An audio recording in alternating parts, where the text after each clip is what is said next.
Once you take the cap off,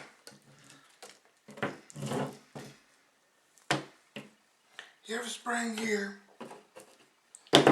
Be careful with the gasket. Get the cylinder and piston out. Just take your hammer, good rubber mallet, beat on it like that. You got a valve in the cap.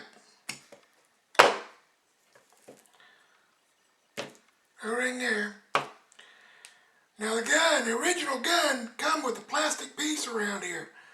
This part acts like a bumper, and most of them are broke. A gun this age, I supply an O-ring to fit right in there. Just fit it like that. Put that in. Change all these O-rings. Put it back together. You gotta be just like new.